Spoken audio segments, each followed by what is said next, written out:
Hey guys, good evening and welcome to Devbhoomi career point. आशा करता हूँ आप सभी लोग स्वस्थ होंगे, काफ़ी अच्छी आपकी स्टडी चल रही होगी। तो देखिए, पटवारी, लेखपाल और फॉरेस्ट गार्ड एग्जाम में काफ़ी कम दिन बचे हुए हैं दोस्तों। तो उसके लिए एक महत्वपूर्ण टॉपिक साल के पहले दिन में आपकर लेके आया हूँ, जहाँ से एग्जाम में 1 या 2 क्वेश्चन हमेशा बनते हैं। ठीक है, तो 2021-22 के महत्वपूर्ण रिपोर्ट सूचकांक को देखेंगे। फटाफट से एक क्विक रिविजन वीडियो होगा ये, और कहीं कहीं पर मैं ट्रिक भी आपको बताऊंगा कि आप कैसे ट्रिक से उस रैंकिंग को या उस पोजीशन को याद रख सकते हैं। तो सेशन की शुरुआत करने से पहले दोस्तों एक बार आपको फिर से 2023 वर्ष की हार्दिक शुभकामनाएं। मैं आशा करता हूं कि ये नया साल आपके सपने को, आपका जो भी सपना है या आपने जो भी लक्ष्य निर्धारित किया है, उसे पाने में ये साल सबसे महत्वपूर्ण वर्ष होगा। आपके सभी सपने, आपके जो भी लक्ष्य हैं लाइफ के, वो इस वर्ष में पूरे हों, ऐसे ही हम आपको ब्लेसिंग करते हैं दोस्तों। और लगातार आप अपने गोल के साथ बने रहेंगे और मेहनत करेंगे तो कोई भी चीज़ दुनिया में आप हासिल कर सकते हैं, नो डाउट दोस्तों। मेहनत की मार जो होती है वो सबसे खतरनाक होती है, वो किसी भी चीज़ को पा सकती है। मेहनत की मार सबसे मजबूत होती है, वो हर संघर्ष को सह सकती है। मेहनत की जो चुनौतियाँ होती है सबसे ज़्यादा होती है, और मेहनत का जो रिजल्ट होता है सबसे बड़ा होता है। तो लगातार चलते रहें, और आलोचना जो करते हैं लोग आपकी, उनको इग्नोर करें, और या तो उनको पॉजिटिवली हैंडल करें। बस यही होता है, आपकी सफलता ही आपका जवाब होती है पूरी सोसाइटी को। ओके, तो चलिए 2021-22 के महत्वपूर्ण सूचकांक, साल का पहला दिन है तो एक अच्छे टॉपिक के साथ इसको शुरू करेंगे। और आज देखेंगे 21-22 के महत्वपूर्ण सूचकांक, जहाँ से एक क्वेश्चन बनता है एग्जाम में जरूर, सेंट्रल लेवल का एग्जाम हो या स्टेट लेवल का एग्जाम हो। अभी आपका पटवारी, लेखपाल या फॉरेस्ट गार्ड एग्जाम में भी यहाँ से एक क्वेश्चन निकल के आ जाएगा। तो फटाफट एक रिवीजन वीडियो है, तो शुरू करते हैं। पहला यहाँ पे देखेंगे सूचकांक, ग्लोबल हंगर इंडेक्स 2022। तो ग्लोबल हंगर इंडेक्स 2022, इसमें भारत की जो रैंक रही, मैं केवल भारत की रैंक लेकर आया हूँ, इसमें ज़्यादा हम मेंशन नहीं करेंगे क्योंकि क्वेश्चन भारत की रैंक से ही बनता है। ठीक है, तो ग्लोबल हंगर इंडेक्स 2022 में भारत की जो रैंक थी 107वीं थी। और देखिए दोस्तों, 2021 में भारत की जो रैंक थी 101वीं थी। ठीक है, अब देखिए 2022 की रैंक को आप याद रखिएगा, एक साथ कोई भी भूखा सो सकता है? नहीं सो सकता है। भूख, हंगर मतलब भूख, तो एक साथ याद रखना, 107 याद आ जाएगा आपको। भारत की ग्लोबली हंगर इंडेक्स में 107वीं रैंक थी। चलिए आगे बढ़ेंगे, अगला इंडेक्स देखते हैं, वैश्विक पेंशन सूचकांक 2022। तो पेंशन में देखिए आपका पॉ आ रहा है, और 41वीं रैंक है, यानी कि 4 धन 1 5, 5 में भी आपका 5 है। ठीक है, तो आप 5 से कनेक्ट करना, यानी कि 4 धन 1 रैंक थी पेंशन सूचकांक में। 4 और 1 याद आएगा तो 41वां रैंक याद आ जाएगा भारत का। अगला सूचकांक है ग्लोबल इनोवेशन इंडेक्स। ठीक है, तो ग्लोबल इनोवेशन इंडेक्स में भारत का 40वां स्थान था। ठीक है, कौन सा स्थान था? 40वां स्थान था। ठीक है, नवाचार में देखिए 4 आ रहा है, वैश्विक नवाचार सूचकांक है ना, नवाचार में 4 आ रहा है, और शून्य की खोज भारत में हुई। तो 4 और 0 40 आपको याद आ जाएगा एग्जाम में कि 40 रैंक है भारत की नवाचार सूचकांक में। ठीक है, चलिए आगे बढ़ेंगे। ग्लोबल क्रिप्टो एडॉप्शन इंडेक्स, यानी कि क्रिप्टो करेंसी एडॉप्शन में भारत का रैंक था 4था। ये तो ऐसे ही याद हो जाएगा, 4थे पोजीशन में था वर्ल्ड वाइड। नेक्स्ट है digital quality of life index 2021। तो डिजिटल क्वालिटी ऑफ लाइफ, यानी कि रहने की जो गुणवत्ता है, उसके हिसाब से भारत की रैंक थी इसमें 59वीं। ठीक है, कितनी रैंक थी? 59वीं। चलिए आगे बढ़ेंगे, अगला रैंक बहुत महत्वपूर्ण है दोस्तों, मानव विकास सूचकांक। इसको तो आप ये नोट कर लो कि इसको जारी कौन करता है। तो इसको जारी करने वाली संस्था है UNDP, united nations development programme. ठीक है, यहाँ से भी क्वेश्चन आ जाते हैं।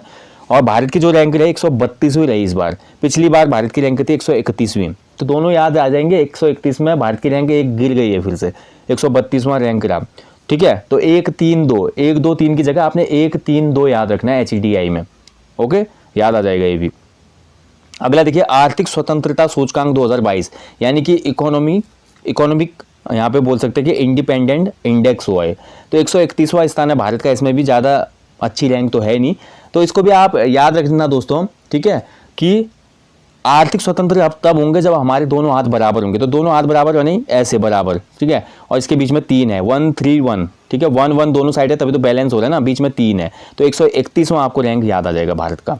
नेक्स्ट देखिए, ग्लोबल जेंडर गैप रिपोर्ट 2022। तो ग्लोबल जेंडर गैप रिपोर्ट 2022, इसको जारी कौन करता है, क्वेश्चन बन सकता है। तो इसको जारी करता है वर्ल्ड इकोनॉमिक फोरम। ठीक है, ये याद रखना, वर्ल्ड इकोनॉमिक फोरम की रिपोर्ट आती है। 135वां प्लेस मिला भारत को, ध्यान रखेंगे 2022 में। अगला है देखिए, ग्लोबल लिवेबिलिटी इंडेक्स 2022, यानी कि रहने के लिहाज से कौन सा दुनिया का देश या शहर कितना अच्छा है। तो इसमें टॉप 100 में भारत का कोई भी शहर नहीं आया। दिल्ली को 112वां स्थान मिला है इसमें, और मुंबई को 117वां स्थान मिला है। ठीक है, तो टॉप 100 में एक भी शहर नहीं है भारत का, जो कि एक बहुत ही सोचनीय विषय है, क्योंकि इतना बड़ा देश और इतनी भौगोलिक विविधताओं वाला और सांस्कृतिक विविधता वाला देश में से किसी का भी चयन नहीं हुआ है। वैश्विक शांति सूचकांक, ये महत्वपूर्ण है दोस्तों। शांति के मामले में देश जो है हमारा पिछड़ता जा रहा है। ठीक है, बहुत पीछे हो रहा है। तो पीछे से 5, पौ से आप कनेक्ट कर सकते हैं 5, ठीक है। तो 135वां, ठीक है, 5 लास्ट में रैंक याद रखने में मदद करेगा ये। हम वैश्विक शांति सूचकांक में पिछड़ते जा रहे हैं, पिछड़ते यानी कि 5 वा याद आना। तो 135 का आपका 5 याद रखना है। तो ये याद रखना, आगे का याद आ जाएगा। वैसे याद आ जाती है लाइनें जब हम देखा होता है कभी भी। तो ग्लोबल पीस इंडेक्स में हमारा 135वां स्थान है। अगला है देखिए विश्व प्रतिस्पर्धात्मक सूचकांक 2022, ठीक है। तो प्रतिस्पर्धा देखिए किन के बीच होती है, साथ वालों के बीच में तो होते हैं ना, मैं भी पढ़ाई कर रहा हूँ, आप भी कर रहे हैं, दोनों के साथ में क्या होगा, हमारी प्रतिस्पर्धा होगी ना एग्जाम हॉल में जब बैठेंगे। तो आपको याद रखना है 3 लोगों के बीच में प्रतिस्पर्धा हुई, 3 लोगों के साथ आपकी प्रतिस्पर्धा हुई। कितने लोगों के साथ? 3 लोगों के साथ आपकी प्रतिस्पर्धा हुई एग्जाम में, 3 और लोगों के साथ 3 साथ याद आ जाएगा। 37वां स्थान है भारत का ग्लोबल प्रतिस्पर्धा यानी कि कॉम्पिटिटिवनेस बोलेंगे इसको, इंडेक्स 2022 का। चलिए आगे बढ़ेंगे। पर्यावरण प्रदर्शन सूचकांक 2022। तो पर्यावरण का जो प्रदर्शन सूचकांक है इसमें भारत की जो रैंक है बहुत ही ज़्यादा शोचनीय रैंक है दोस्तों। देखिए पर्यावरण जो हमारा प्रदर्शन सूचकांक है, भारत 180वें प्लेस में आ गया इसमें, और 2021 में भारत का स्थान 168वां था, ठीक है। इसको भी जारी करने वाला जो संस्था है, इसको याद कर लेना क्योंकि महत्वपूर्ण है। इसको भी WEF लॉन्च करता है इस रिपोर्ट को, वर्ल्ड इकोनॉमिक फोरम, ठीक है। भारत का रैंक कितना है पर्यावरण प्रदर्शन सूचकांक में? 180वां, ठीक है। ध्यान रखना पर्यावरण में कितना रैंक है? 80वां। तो 180वां याद आ जाएगा आपको, ठीक है। पर्यावरण से संबंधित कोई भी आप याद रखिएगा ना, 80 के दशक में हमारी राष्ट्रीय वन नीति आई थी 1988 में, तो आपको वो याद आ जाएगा 80वां, ठीक है, पर्यावरण से। चलिए आगे बढ़ेंगे। यात्रा और पर्यटन विकास सूचकांक 2021, ठीक है। तो यात्रा और पर्यटन विकास सूचकांक 2021, इसमें 54वां रैंक है भारत का, ठीक है, ध्यान रखेंगे। अब देखिए इसको थोड़ा आप ऐसे याद रखिए, यात्रा और पर्यटन विकास कहाँ से शुरू हुआ था? कुमाऊं मंडल से शुरू हुआ था। कुमाऊं मंडल की स्थापना कब हुई? 1854 में हुई, ठीक है। तो 1854 के 54 याद रखना, इस बार भारत का रैंक 54वां है, ठीक है, ध्यान रखिएगा। यात्रा और पर्यटन विकास कहाँ से शुरू हुआ? कुमाऊं मंडल से हुआ। कुमाऊं मंडल की स्थापना 1854 में, भारत की रैंक 54वीं। मैं कनेक्ट करके बता रहा हूँ ताकि आप एग्जाम में कंफ्यूज ना हो। वर्ल्ड प्रेस फ्रीडम इंडेक्स 2022, ठीक है। तो वर्ल्ड प्रेस फ्रीडम इंडेक्स, इसमें भारत का रैंक है भैया 150वां, ठीक है। भारत का रैंक कितना है इसमें? 150वां। तो आपको सिंपली याद है, देखिए प्रेस में प आ रहा है 50, प्रेस 50, तो प्रेस से प आपने निकालना है और 50 से 50 याद आ जाएगा, यानी कि 150वां स्थान है, ध्यान रखिएगा, ठीक है। ज़्यादा कन्फ्यूज नहीं हो गए, इसमें भी आराम से कर लेंगे। और जो विश्व प्रेस स्वतंत्रता सूचकांक है, इसको रिपोर्टर्स विदाउट बॉर्डर नामक एक संस्था जारी करती है। अगला देखिए विश्व प्रसन्नता सूचकांक, ठीक है। तो ये हो गया वर्ल्ड हैप्पीनेस इंडेक्स, हैप्पीनेस, ठीक है। तो हैप्पीनेस जो है, प्रसन्नता बहुत जरूरी है दोस्तों लाइफ के लिए। तो आपको सिंपली याद रखना है प्रसन्नता सूचकांक में भारत की जो रैंक है 136वीं है, ठीक है। तो देखिए 36वीं रैंक है, आपको याद रखना है। तो 36 से आपको कैसे कनेक्ट करेंगे? 36 से कनेक्ट करने के लिए मैं आपको एक ट्रिक दे देता हूँ, देखिए, ठीक है। तो 36 यानी कि 37 नाम से लग रहा है ना 36। तो सतीश नाम का कोई बंदा था, वो बहुत खुश रहता था हमेशा। सतीश एक बंदा था, वो बहुत खुश रहता था, ठीक है, हमेशा हैप्पी रहता था। तो सतीश से आपको याद आ जाएगा 36, यानी कि भारत की जो रैंक है 2022 में 136वीं है, ठीक है, 136वीं। तो थोड़ा बहुत ऐसे कनेक्ट करने की कोशिश करना। अगला देखिए सतत विकास सूचकांक 2021। तो सस्टेनेबल डेवलपमेंट इंडेक्स इसको बोलते हैं, ठीक है। और 2021 में भारत की जो रैंक रही 120वीं रही, ठीक है।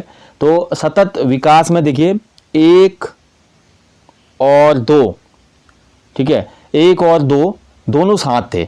विकास करने की बात हुई, 1 और 2 दोनों साथ थे। तो 1 और 2 से आपका 1 2 हो जाएगा, शून्य आपने याद रखना है 120। या सिंपली ऐसे भी कर सकते हैं कि सतत विकास के लिए हमने क्या किया, 120 देशों के साथ कॉन्ट्रैक्ट कर लिया। सतत विकास के लिए हमने 120 देशों के साथ कॉन्ट्रैक्ट किया या कॉन्टैक्ट किया, जो भी आप याद रखते हैं। तो 120 से आपको याद आ जाएगा सतत विकास सूचकांक, ठीक है। विकास कब होगा? विकास, अगर विकास को मैं विकास बोलूँ तो 20 यहाँ से भी बहुत हो रहा है। देखिए विकास को अगर मैं विकास न बोल के विकास बोलूँ तो विकास 20 आपको याद रखना, 20 120वीं रैंक है सस्टेनेबल डेवलपमेंट सूचकांक में, ठीक है। अगला देखिए अंतर्राष्ट्रीय बौद्धिक संपदा सूचकांक 2022। तो बौद्धिक संपदा सूचकांक में भारत का जो रैंक है 43वां है, ठीक है। भारत का रैंक कौन सा है? 43वां है, ध्यान रखिएगा, वेरी इंपॉर्टेंट है बौद्धिक सूचकांक में।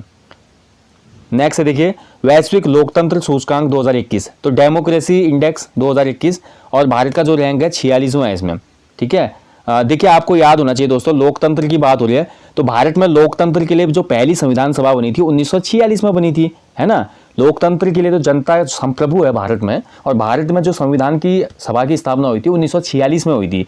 तो 1946 में लोकतंत्र के लिए ही संविधान बना था, लोकतंत्र के लिए ही 46 में संविधान बना था। तो लोकतंत्र में 46वीं रैंक है, तो 1946 से आपको 46वां रैंक याद आ जाएगा लोकतंत्र सूचकांक में, ठीक है। चलिए आगे बढ़ेंगे।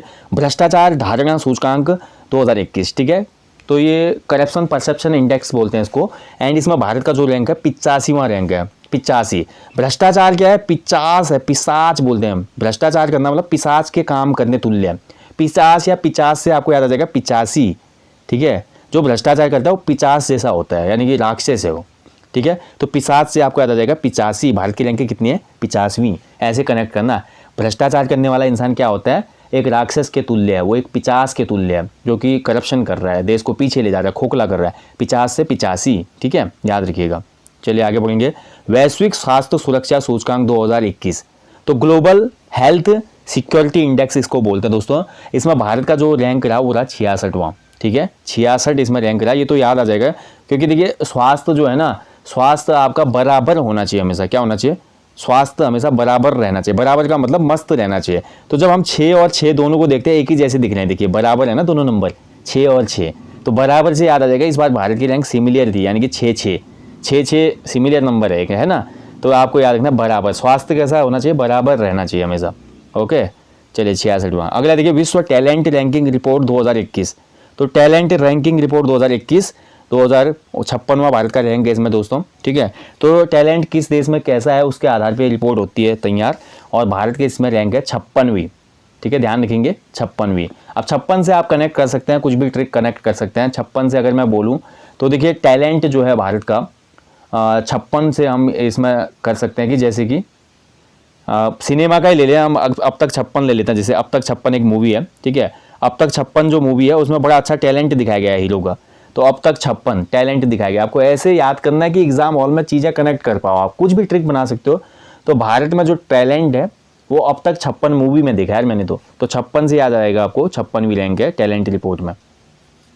एशिया पावर इंडेक्स में भारत का चौथा प्लेस है, ये तो याद ही हो जाएगा, चौथा प्लेस, ठीक है। फोर्थ पावर इंडेक्स में भारत का 4th प्लेस है, ठीक है, ध्यान रखेंगे, चौथा। चलिए आगे बढ़ेंगे। जलवायु परिवर्तन प्रदर्शन सूचकांक 2022, तो देखिए जलवायु परिवर्तन प्रदर्शन सूचकांक में भारत का रैंक है 10वां, ठीक है। अरे भाई अगर आप पर्यावरण के लिए जो भी चीज़ें गलत हो रही है उसमें अगर आप बस नहीं करेंगे तो सब कुछ खत्म हो जाएगा यार। पर्यावरण को छेड़ना बस करो, अब बंद करो, बस करो यानी कि 10 करो, ठीक है। बस का मतलब 10 बोलते ना, पर्यावरण को छेड़ना बस करो यार, बस से आपको 10 याद आ जाएगा। भारत का रैंक इस बार पर्यावरण सूचकांक में 10 है। या दूसरा आप ये भी रखो याद कि जलवायु परिवर्तन के लिए मैंने 10 पेड़ लगाए इस बार। देश को, दुनिया को जलवायु परिवर्तन से बचाने के लिए मैंने कितने पेड़ लगाए? 10 पेड़। तो 10 से याद आ जाएगा 10वां। चलिए आगे बढ़ेंगे।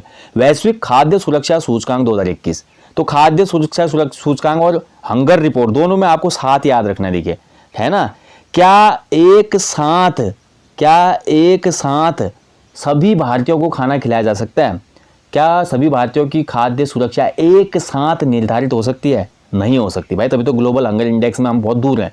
तो एक साथ सभी की खाद्य सुरक्षा नहीं हो सकती। एक साथ यानी कि 71वां स्थान है भारत का खाद्य सुरक्षा सूचकांक में, ठीक है। एक साथ याद रखिएगा। ऐसे हंगर इंडेक्स में भी मैंने आपको बोला क्या एक साथ सभी लोग भोजन कर सकते हैं, वहां पे भी एक साथ है, 107वां रैंक है। देखिए ये जो मैं बातें बता रहा हूँ ना अभी तो आपको काफ़ी फनी लग रहा होगा, लेकिन जब आप एग्जाम हॉल में बैठेंगे, अगर आपने ये वीडियो देखा तो आपको ये चीज़ें याद आएंगी। पता है अभी बहुत फनी लगता है ये, क्योंकि मैं भी पहले हंसता था ऐसी वीडियो देख के, लेकिन जब मैंने इनको कभी कभी प्रैक्टिकली यूज किया किसी भी एग्जाम में तो बड़ा फ़ायदा पाया। तो आप लोग करके देखिएगा।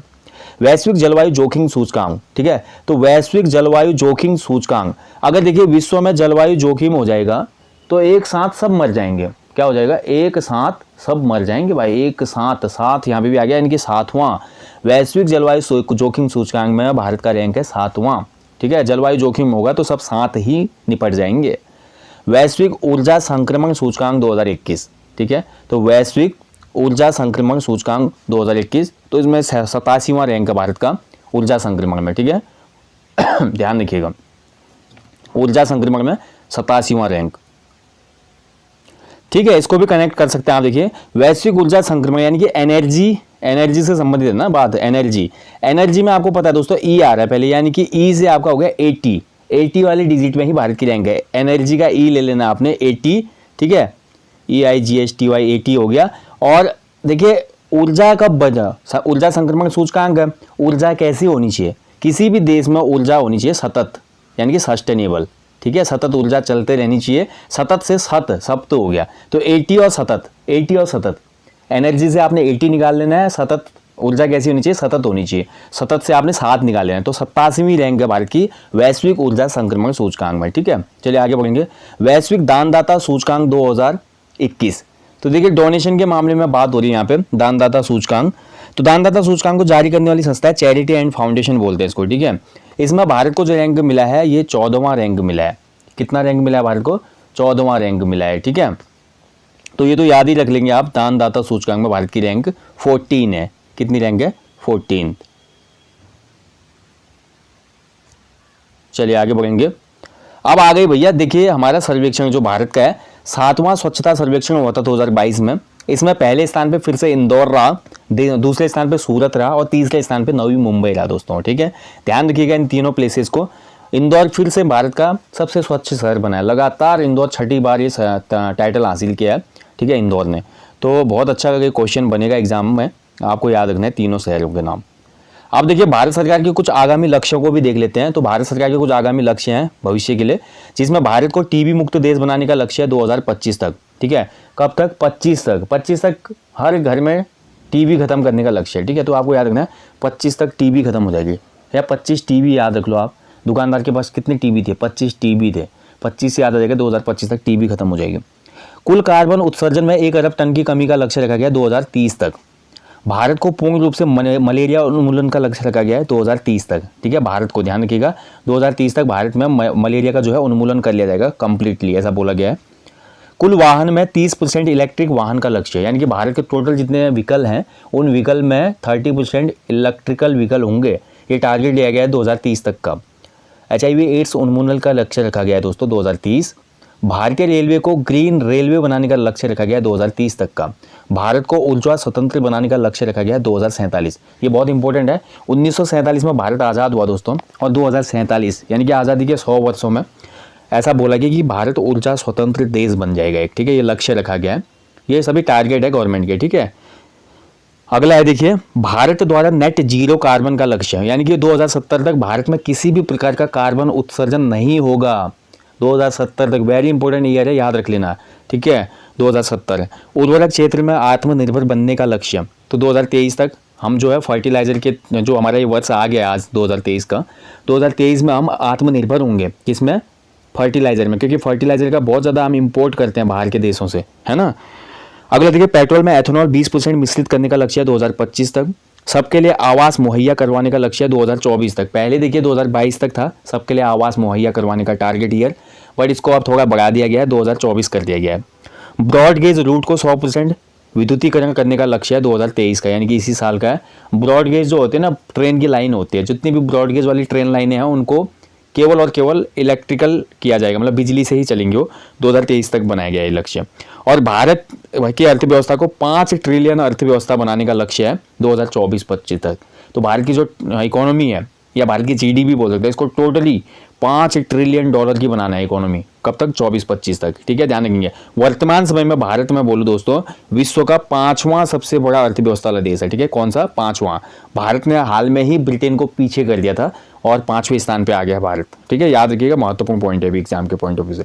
तो दोस्तों छोटा सा एक टॉपिक था 2021-22 के महत्वपूर्ण सूचकांक, इसके साथ साथ हमने भारत सरकार के कुछ लक्ष्य भी देख लिए। तो आप लोग इस टॉपिक को अच्छे से 1-2 बार देख लेना, और आपको एग्जाम में अगर क्वेश्चन यहाँ से बनता है तो कोई भी क्वेश्चन गलत नहीं होगा, ये मैं आपसे वादा करता हूँ। बाकी दोस्तों हमेशा अपने आप पे काम कीजिए, ठीक है। छोटी छोटी चीज़ें, छोटी छोटी आदतों को बदलने का संकल्प लीजिए इस नए साल में।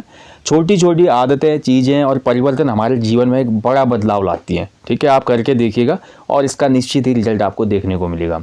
इसी आशा के साथ दोस्तों सेशन को समाप्त करता हूँ। अच्छे से अपनी स्टडी कीजिएगा, अपना ध्यान रखिएगा। जय हिंद, जय देवभूमि।